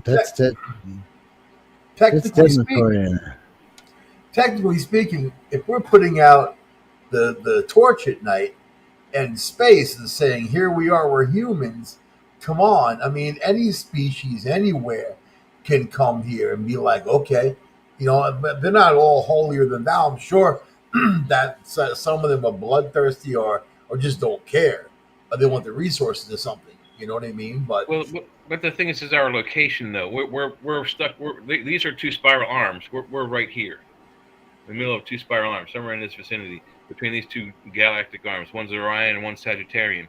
Sagittarian arm is probably the one we came from originally, but we got knocked out of the galaxy, whichever galaxy we were part of, if ever we were one. We're in the middle of nowhere. So if someone were to be looking for life in this galaxy, they would not be looking where our star is. Yeah, but we're the ones sending out radio signals and all this. Doesn't matter. No one would focus on this area because the bulk of the stars are in the 2 arms that are surrounding us, and there are a lot more. I don't know, man. I don't trillions more stars surrounding us. I don't know, dude. I don't know. What are y'all two knowing about? What the is going on here? I'm not paying attention. I'm just saying we could be, if we weren't sending out radio signals and making trips into space, this planet would go unnoticed because the bulk of life in this galaxy is going to be in those 2 galactic arms. I have to agree. I have to agree with Jay on that. we're pulling attention to us. We're unseen part of the galaxy until we start talking. I Exactly mean, right. we're so far off. The bottom one, we're, Jesus, 50, 60,000 light years from the top one. We're probably maybe 10 or 20,000 light years, but still, it's not no cakewalk to either one of the But arms. if there's alien species here anyway, don't you think that could attract it too? I mean, I could Well, have if okay, immortal we've battle. talked about this before. What happens if these alien species we're talking about came with this solar system when it entered this galaxy from the Sagittarius galaxy? Because it's a good chance that Earth didn't come from the Milky Way; it came from Sagittarius. So if that's true, these other races might have been here with us. They might be stuck. They might not be able to fly out that far. Their technology may allow them to go all over, but maybe not quite that Yeah, far. as I said, if they're about Somebody- 400 years advance of us, and on the order of Star Trek level of technology, that's not that far. We're not that far off from that as we are on the path we're Darth at Vader, now. dude, Death Star is coming, man. Yeah, Coming. we had the Death Star. That's the moon. We already talked about that. You missed that part. It was early in the show. We talked about the Death Star being the moon. Yeah, So one day something destroyed it's the gonna galaxy, pop this out. universe. You know what? It's gonna be the Death Star. Things are gonna pop out, and it's gonna have German Nazi SWAT stickers on it. I would not be surprised. They're gonna be, and then the one in Antarctica is gonna do the same thing. The wall's gonna come down. There's gonna be German SWAT stickers all over. Well, that's What where else Hitler is it? supposedly got that from. Was the master who was inside the Aryans inside the Earth? This is a Supposedly. good one. Mish says we are cells inside a bigger critter. That's probably another cell inside of something even bigger. Well, there's a thing, Mish, that the universe grew so fast that it outgrew itself because it's sentient. So what it did was, is all sentient life, it's itself broke off into little pieces so it can try to figure itself out because it's gotten so massive it doesn't know what it is anymore. Yes, it's actually a true saying. It's been around for probably, God, it probably came back from the Buddha. It's been around at least 2,000-3,000 years. But it's strange. The universe itself is at least 14 billion years old, so that's how old. And since we all know we're star stuff, it's not a far cry from being the truth. We're part of it. Yeah, so we're naturally part of it. I mean, that's the thing humans have to learn, that we're connected to everything. Everything came in this solar system. Everything came from the yellow sun, and the yellow sun came from the galaxy itself. It's real. And so we're part of all of that. That's who and what we are. Yeah. Jack, I can't look. I'm not the guy back there lighting off the Big Bang. Of course, it might have been Mike. Mike might say, "What's this cord for, man? Let's see, boom!" And here's for the Big Bang. I'm blaming it on Mike, I'm man. gonna be I'm gonna spark this, man. Hold on. He started it. I'm blaming it Let on me Mike. spark this right here. Boom! We'd all be angelic creatures living, floating around, and yes, we'd all be angelic creatures now living in what they call heaven. But no, Mike had to go blow up the place, and now we're stuck. No, and then maybe you won't blow up the place. At worst, you might lose a finger or two. Now, No, I mean when the universe was just a little ball like this, it was just a little ball like this. He lit it on fire. By hand. And then now we're whatever we are now. He's a lefty. Christopher, what? No, we're really star stuff, dude. What do you mean? No, we all come from the stars. We all come from everything that's inside this solar system has the yellow star in it. Yes, everything. That's just the way the universe works, and then that star is part of this galaxy or some galaxy. Yeah, so it's becoming that as well. Well, we're star stuff, and that's why I said we're just pieces of the main universe broke off so to figure itself out. And in a few billion years, this star will supernova and turn into another kind of star along the main sequence until it turns into eventually a brown dwarf and dies. In each iteration, it'll create and destroy all of its planets. Every time. It's cyclical.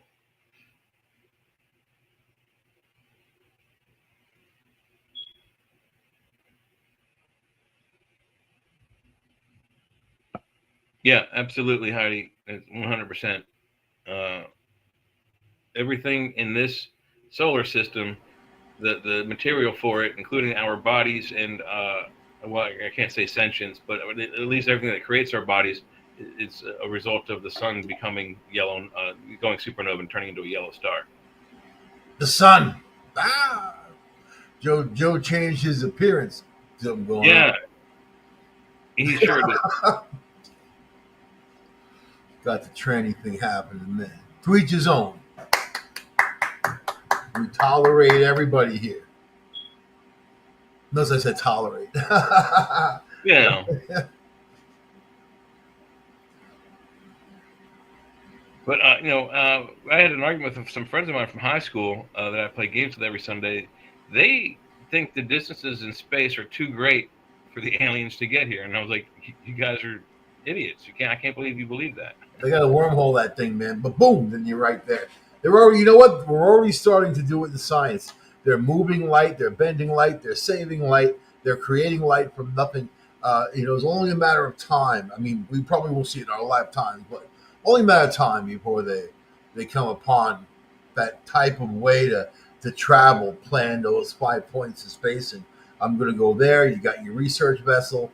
You zip out there. You plant your flag. You zip back. I mean, it'll be, you know what, man? It'll be mining companies. They're the ones who are going to. Well, I think that they're going to be the pioneers. That's going to be that'll help the mining companies going out and mining some of the asteroids. But I fully think that we're at a point right now with our technology that we're probably, at least I'd say, lower, first season Star Trek technologically capable. And I have a feeling that that eventually, within my lifetime and your lifetime, we're going to see medical pioneer, new technology that extends our lives, and we'll probably get to venture out into space. Maybe not all the way out of our solar system, but at least a decent tour of the planets, if you will. I really feel that that's coming soon, but I think before that happens, there's going to be a bleep ton of just hardship before that. But I hope that doesn't happen. There's a woodchuck outside my door eating, staring at me. Oh, really? This is Wild Kingdom here, man. Sonny checking it out? Nah, he's fast asleep.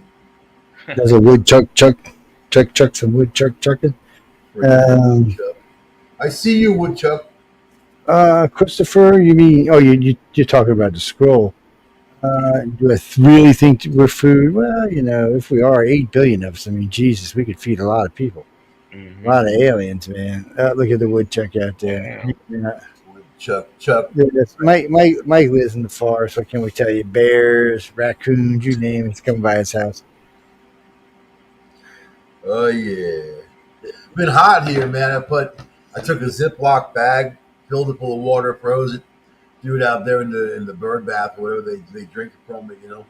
It's been hot. It's been on 105 day before yesterday. It's gonna be hot up there, Yankee land, man. I'm in the woods, so it's a good 12 degrees cooler if you're in the woods, man. But still, outside my door, it was 90, 96, 97. I mean, that's still hot, Yeah, we were 98 yesterday and about 90, I think 92.3 at the hottest today. Yeah. That must suck working, man, on that forklift boogieing around. We're in a warehouse, and it's amazing how a stone, concrete wall and metal ceilinged, metal roofed building with no insulation whatsoever can hold so much heat. It's really astounding. Yeah. Yeah, I remember, man, going to Home Depot.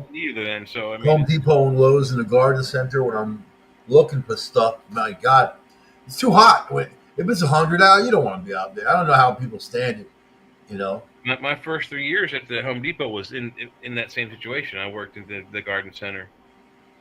I would work in the air conditioning section. Well, I graduated to that at one point, my last year in garden, because I became the gas tool. I forget the exact title was, but the gas powered garden tool associate. So I had to stay inside most of the time to answer questions about lawnmowers and weed whackers and stuff like that.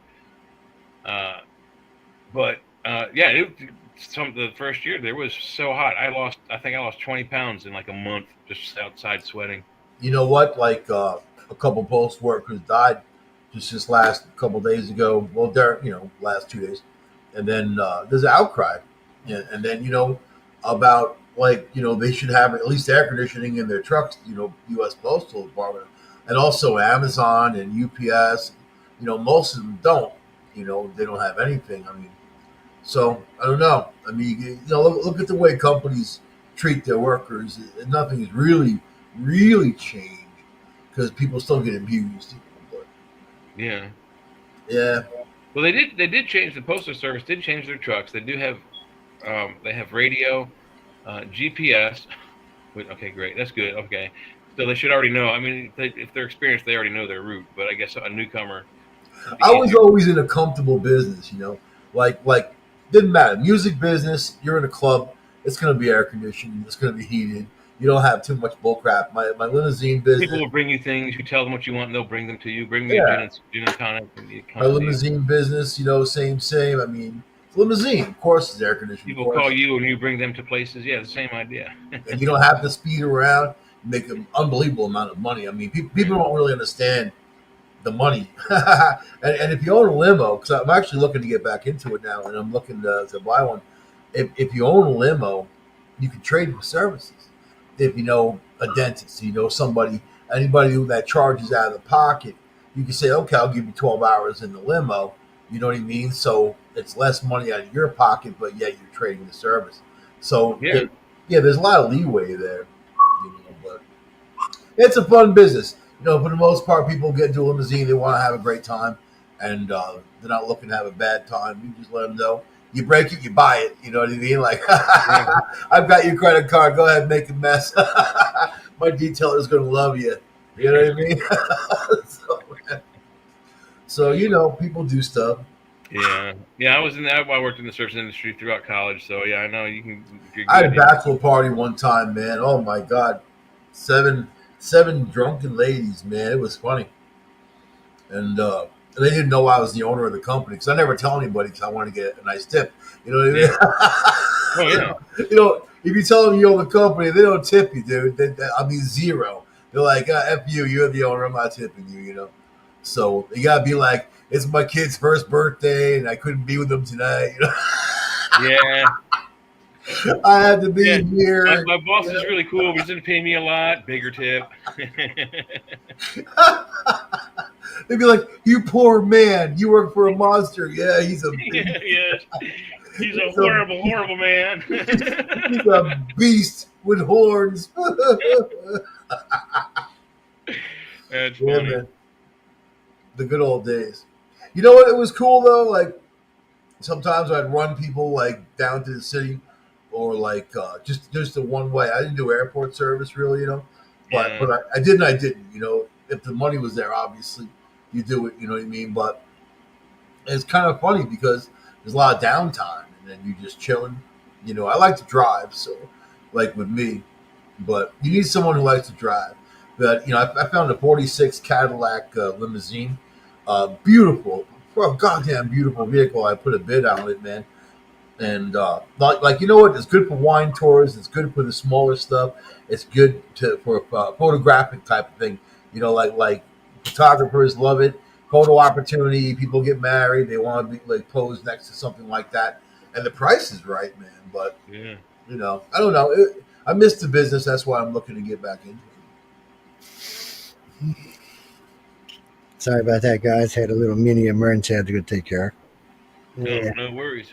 We were talking about old school jobs we used to have. Somebody be losing their. Well, Joe, you're a contractor. You trade services for stuff. I mean, you can like do really well with people because then you have to pay out of the pocket. Like, if you have another business that you want to trade some services with, to you it's labor. We do that all the time. We it's funny. Before I retired, I should have brought my guys and let them finish remodeling my house. But it's by the way, ladies and gentlemen, the contractor's house. You never judge a contractor by his house. It's always never finished. Never judge a mechanic by his car.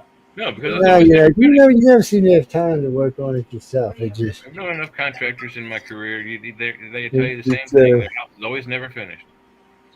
it's one of them things that happens. But yeah, I mean, somebody asked me one time. I said, "Man, I hate working on my own house.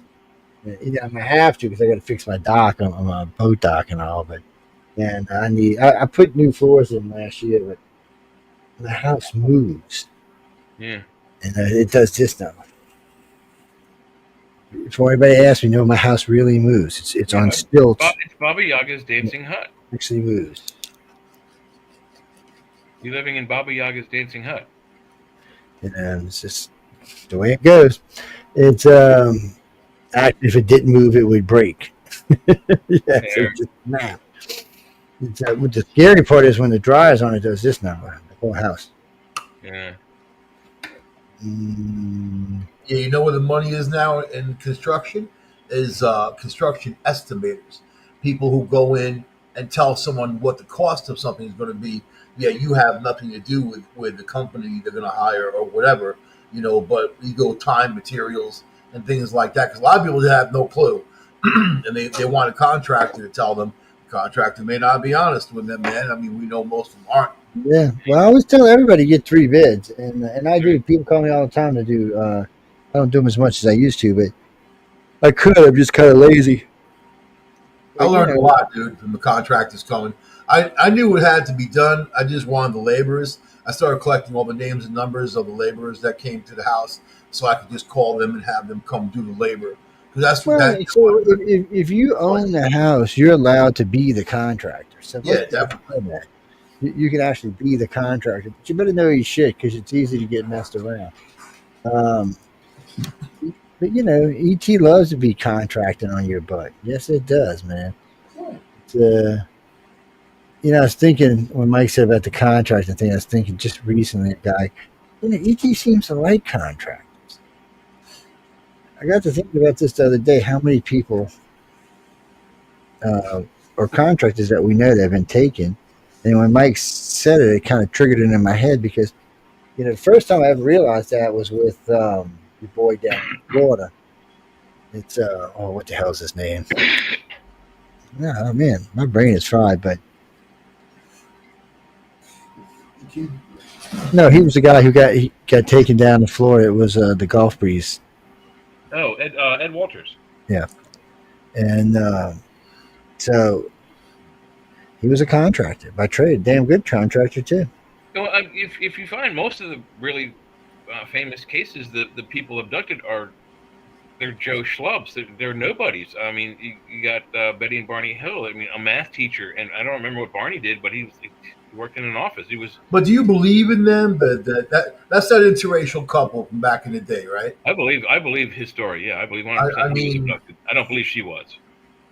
He was a postman that he was a postman in an interracial marriage that got invited to the White House. Yeah, and I think this the way I've always thought about it is I guarantee he was the object of interest in the whole thing. If she was abducted by the aliens, she was abducted only as secondary, just for the fact that she was in the car with him and probably was only there unconscious and not really even experimented on. But him, I think absolutely he was. He is genuinely scared when he describes any of those events. I vaguely know the story, but it's old, way back, right? I mean, what was it? 1961. Yeah. So that's the one I'm talking about. Yeah. But I don't know. I mean, I never really looked into it aside from just being one passing story, No, there was an interesting case. It's just she just jumped on it. She wanted to be the famous one. Barney, in this side, you could tell what was going on. Is he still alive? No, he died pretty young. Is she still alive? She died in the 80s. Did they have kids at all? I think it was a little later. It might have been the 90s. No, they had no children. It's They had a niece who was well read. Kathleen Maldron. Yeah, she was well read in on the. I'm just curious if they had any blood relative from them. Niece, I don't think so. No, his children. Mm-mm. Well, I think Kathleen says she's a takey too, but in his case, look, you could honestly tell the difference. She was all gung ho, and he was like, "Leave me alone." Yeah. He did not think about it. He didn't want to be around it. No one could understand how he got invited to meet the president. He was in Russia. I mean, he was a postman working in interracial marriage. He had a colonel living with him, and he was friends with 2 other colonels. I don't even know how you get to know those kind of people unless he wasn't in the military. Figure that one out. He may have had a sensitive desk job, which required, He was a post office man. He was a postman. Yeah. Keep in mind the racial climate of the country at that time. The people postman were did all not kinds of things for the government. It's a government agency, actually. The people post didn't office like interracial couples back in the day, so that could have been part of what they were doing. I don't know, man. See, the whole thing seems though the U.S. Post Office is an actual government, department, whereas the IRS is not. So he got invited to the White House because he had been taken. They knew he had been taken. This was after the whatchamacallit. They've been watching him his whole life. Somebody, when he was real young, sent him to see a shrink, and that shrink tipped off the government, and ever since that they were following. Because he'll tell you himself, he had lots of military friends that he don't know where they came from. And colonels just don't make friends with anybody. Yeah. I mean, they're way the hell up there in rank. They're not like some little lonely lieutenant or something. These guys, he's a full-blown colonel. That's one step from being a general. 1 or 2. If you're a lieutenant colonel, that's 2 steps. If you're a colonel, it's 1. Yeah, but these were full bird colonels. I mean, one was living in his house with him. What the hell? Why would a full bird colonel be living in your house? Do you know how much money they make? We got one coming on with us 90 grand a year. We got one coming on with us on Friday. I kind of invited everybody. so because I figured I invite people, and then sometimes they don't show up. I may as well invite everybody. I got another really good friend who is a D.C. police officer, and he was there January 6th. He's got some very interesting things to say. I don't know how far he can really go and talk, but he's very political. So I said, come on. Yeah, I've tried to get a couple of my friends to come on. They don't want to. They just. Sure, if he can get to talk to you all day long. He said he said it wasn't that something really weird happened. It's just he don't like to talk about. He said all the dead bodies, all the pieces of bodies. He worked the crash in D.C. He said there's pieces of bodies everywhere. He said it's just fucking disgusting. Yeah, man. But we'll see who comes on. Also, my friend Tom, who is NYPD. Oh, Giovanni's going to join us on Saturday. You see that Cuomo had to duck it out. So New York City's on the way to the biggest, most leftist, Jew-hating liberal that anyone can ever even imagine is going to be in the role if he wins mayor. I mean, but he won the primary. So, now everybody else has to run as whatever. But I mean, this guy... A guy who promotes Jews is going to win the. He was just saying good things about the October 7th. The problem for Cuomo was he didn't have the money to get out there. No, he comes from a wealthy background. But he didn't have that kind of money. This guy was getting money from everywhere. We'll see what happens, man. But everybody keeps counting out my boy. Eric Adams is still running. He's the incumbent. Who? Eric Adams is the incumbent. They like him. I mean, you know what? It's usually hard to unseat someone unless you really. And he's still pulling hard in both the other two, so we'll have to wait and see what happens. People may want to stick with Adams. And wait, I seen some interesting pictures of this guy. So what the fuck is this? Beep. Sorry, people. We're going to talk about this on Friday night for sure. So what is it that you get weird, you get funky, you go dressing, you screaming? So they were showing this guy. He looked just like Lazinski. That video we played of Lieutenant looked just like him. They got him in riots, screaming and pushing on cops. So, and you can bet Eric's going to be playing these. You can take that to the bank. But what is it now? So that's what's required to be a politician in the United States. Ladies, I'm sorry, we're not going to talk about this because it's UFO Undercover, but we will be talking about this on Friday. They take all kinds into those offices. It's going to be interesting. It's going to be interesting. And I've already heard a lot of businesses talking about where it. else on the planet can you get a job writing a check to a man who's 605 years old? I don't. Yeah, I'm 605. Give me my check. Look, I'm an alien. I want my check, man. Damn it, I want my damn check. What's that, Christopher? I don't really think the aliens eat us. I think we're too high in cholesterol for that. Yes, they're probably like, ooh, we don't want humans stink. They smell that may also be a subconscious self-defense. We may be eating ourselves fatter because they like us lean and meaty instead of fat and gristly. What do you mean? How many of us are going to Mars? So if Elon gets his way, within 10 years there'll be 2 to 3 million people living on Oh Mars, wow! and coming and going back and forth. That's what he wants. How's he going to get the atmosphere going? You don't need an atmosphere for 10 million people to live there. Actually, they're going to do what I've been saying that everybody should have done for 2 decades. Because if not, they're going to. So I've been saying this for almost 3 decades. Olympus Mons has a huge empty core in the center. So you can close off the ends, fill it full of oxygen. It'll protect you from radiation. It'll protect you from meteorites. You don't even have to build a damn shield around it. And you're already on your way to a huge colony. They said they could fit 2 to 8 million people in there and just expand out from there. And that's the way they should do it. And there's other places, a lot of underground places. Well, there seems to be a three-year scientific plan, which seems rapid, but a 3-year plan nevertheless to put an atmosphere on Mars. Well, if they can do it, go for it. I mean, they're not going to put a breathable atmosphere in 3 years. Yes, breathable. The article said, even the first 5 or 6 sentences, it said something worse to the effect that a breathable atmosphere, protected from radiation, and you would not need a spacesuit. Specifically mentioned you would not need a spacesuit. So I know there's 5 or 6 plans in effect to create an atmosphere on Mars where you don't need a spacesuit, but you still need a regulator to breathe. I've heard about a bunch of those, but oxygen, you don't need a spacesuit or anything of that nature. Because we don't have anything right now that can no rapid plant life that can really get over there and make the planet terraform that fast. Well, I think we don't even have the water that we don't even know what kind of water's there yet. So we got to find out about all that now. Maybe if they can find a machine that can convert whatever's there into oxygen, but I don't know. Their atmosphere sounds skinky. The mana machine, the chlorella machine, it's an algae that not only can you eat, as in sea planktons and other kinds of not sea plankton, sea kelps that you mostly see with Japanese sushi. Chlorella algae is edible and it also creates oxygen. Yes, but you got to have water.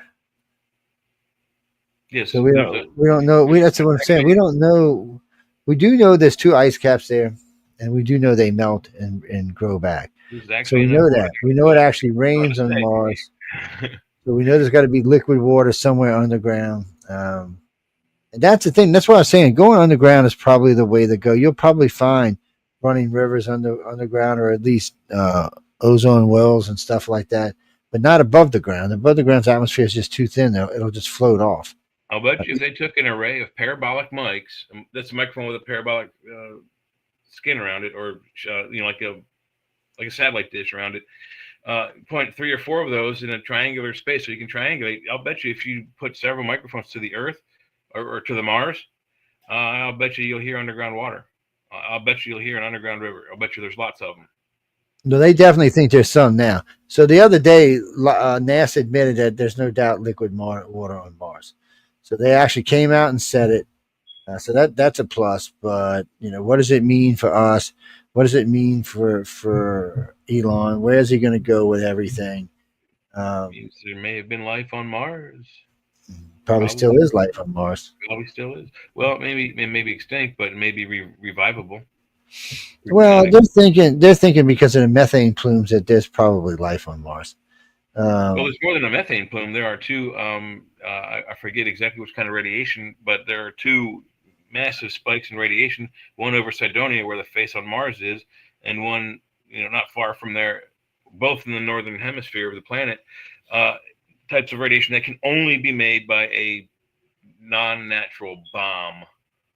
And there's 2 huge spikes of that type of radiation in Mars's atmosphere. Ding, ding, ding, ding. There's your evidence. Mm-hmm. Something happened. Maybe something.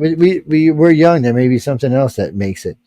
We know methane pretty much is only made by something dying, and but they still don't want to admit it. Well, methane is also made by creatures that are living. Some creatures. Yeah, we're living too. Yeah, we're living too. Well, Viking originally picked up oxygen plumes when they landed. So they said no, it must have been trapped inside the Viking lander. No, they said no, it wasn't. The other one found oxygen as well. So the rovers have found oxygen on 3 occasions.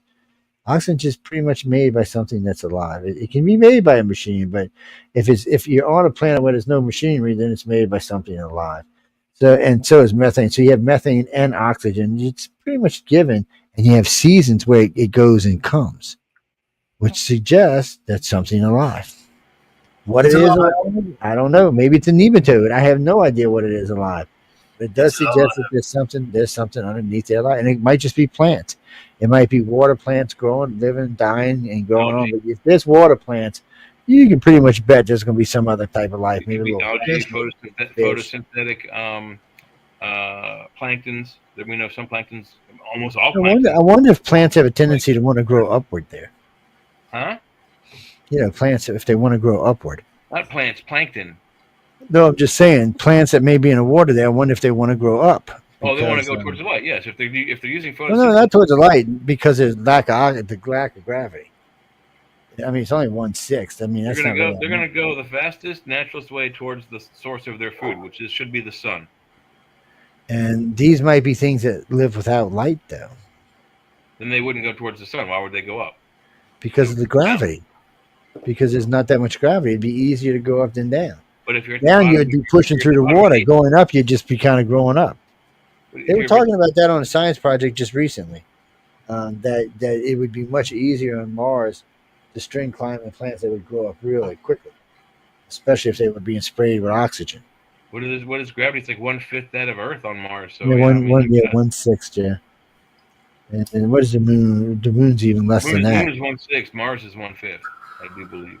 There's not much in the way of gravity on either one of them. Actually, you can jump off the moon, Jimmy. Oh, yes, you can. We watched an astronaut almost throw himself off the moon, dumbass. He was throwing a case out, and when he did, he started going out, and the guy had to grab hold to him. Yeah, because he was going to go. Adios, amigos. That's one of the great things about launching ships off of Mars. There's not going to be much force to hold them down. They're going to be one pulse, and they'll be in space. It's leaving our planet's a problem. But once they get to Earth, they're not going to land anymore. They're going to go into orbit, and they're going to send missions up to the starships and refuel them and reload them and send them back. It'd be much cheaper to use them little Falcon 9 rockets to send stuff up there with cabins and then fill up the Why take a chance, landing every one of those big ships? Once you've got them in space, I mean, landing them on Mars is fine. Landing them on Earth is just, more of a problem. And remember, he's going to be building 50 or 60 a year. Look how fast he's building. He's already in Starship 12. He builds these things really quickly. Of course, the other one blew up the other day. Starship Enterprise, though. I want one of those. Give him time, man. Give him time. He's looking for a fuel source right now for that kind of stuff. We're building huge ships like the Starship Enterprise guys needs fuel. We can probably find the material, but the fuel is going to be an issue. But what's going to propel this thing? So they use antimatter on the Enterprise. Yeah, antimatter on the Enterprise. Which we can use antimatter. I think the longest we've ever kept is like 1.15 fifths or some shit. It was really weird. It stayed alive. You like blinking. It was faster than a blink of eye. Yeah. The guy said if you blinked your eye, you missed it. Mm-hmm. Yeah, well, we can do it, but containment's an issue. So there's other things. There's dark matter. We can try that. We know there's helium-3 on the moon. I never understood that. We know there's an abundance of helium-3 on the moon, and we still don't go get it. That's what Mars would look like if they terraform Mars. There you go. Yeah, cool. Yeah, they just got to get a strong enough atmosphere that the water don't float away. Yes. Well, it needs to have its inner core relit, so it will start producing a magnetosphere. There might be other ways to do that through satellites, but possibly they were talking about you could put up these satellites. I forgot how you set them up, and it would create a magnetosphere that would protect the planet. So they're talking about it, but most people say getting an atmosphere where you can walk on the surface of Mars without equipment is 5 years, but life, oxygen, they say is at least 100. The article I But was looking at said 3 could be years. longer, could be shorter. So I don't fight with that kind of stuff because I've learned how science is. It could be way longer, it could be way shorter. You just never know how that's What going if to all go. it takes was a couple of neutron bombs, boom, and then 5 years, 10 years later? Well, the problem is, see, we've talked about that, and they've talked about that, but there's one big problem. You don't want to contaminate the little bit of water you have on Mars. Mm-hmm. So they talked about superheating up both poles, which would really quickly, like you said, it would create an atmosphere in about 3 or 4 days.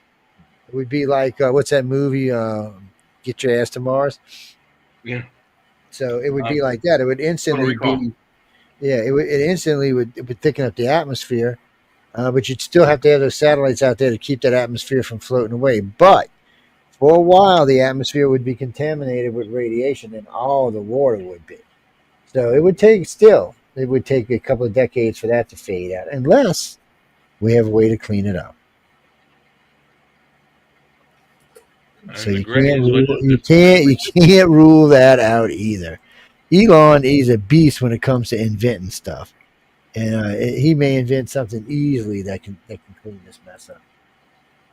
Or he may already have it for that matter. I've been learning a lot about Eli. A lot of stuff he already has.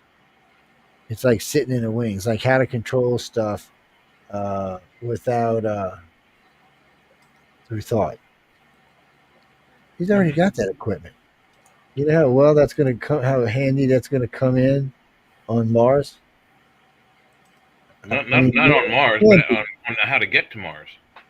But I mean, when we get to Mars, it's going to be one of those things that's going to really come in handy. Really, I mean, it's going to come in handy. Oh, damn it. I took that one off when I need that. What a dummy. Let me go get it. What's that, Christopher? No, we actually got to go. We got like 4 minutes. Why? What's up? I don't know what you're talking about. Get Your Ass to Mars was, I forgot the damn. Total Recall. Yeah, Total Recall. Total Recall. The first one. Not Get Your Ass to Mars, man. So I heard they tried all kind of shit to get Arnold Schwarzenegger to talk crap about Trump, and he just wouldn't do it. They were like, no, I'm not talking about Trump. Forget it. He said, I ain't going there. And a big surprise before we go, because we're going to leave. And this is a political note, people, so close your ears. So the head of the EU, that woman, came out and said Trump was a beast for doing this. He was the only one that could do this and get away with it. Thank you. Yeah. So, y'all just know what you said. I thought I'd tell y'all that. Even though AOC is going to impeach him, I'm sorry. AOC just have to if they're nominating him for a Nobel Peace Prize. Well, Pakistan put him up for that. We're going to have to see where that goes. Now that he's got a ceasefire, he has a chance of getting it. He blew it, but now he took it back. So it's the thing about Trump. You never know which way life's going to go for him. On that note, guys and girls, we will be here Friday night talking about this. There's a lot to talk about. He pulled a Chinooga, so he did a pretty good job. There'll be things to talk about that. There's some new stuff going on in Ukraine. We'll be talking about that. We'll be, Mike says there's going to be somebody stopping by.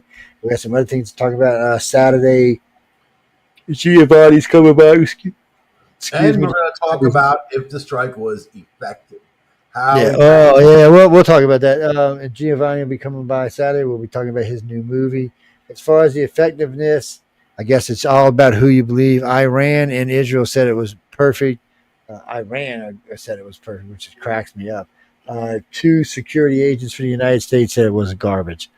So I don't know which 2. I haven't had a chance to sit down and research it, but you can bet you're behind by Friday night. Y'all will know. We will take this all the way wherever it needs to go. We love hunting things down, and we love tearing people up. So anyway, we got to go because Michelle DeRoche will be coming up in just a few minutes on the outer rim. Matter of fact, I bet you her music is playing right now. Probably. So, and again, any moans, groans, bitches, gripes, or complaints, please feel free to write to Michelle DeRoche, courtesy of Michael Engley. And on that note, we will see you Friday. Stay out of trouble, everybody. Or, well, if you're like us, try to stay out of trouble, everybody. Try, but don't try that. That's the best I can tell you.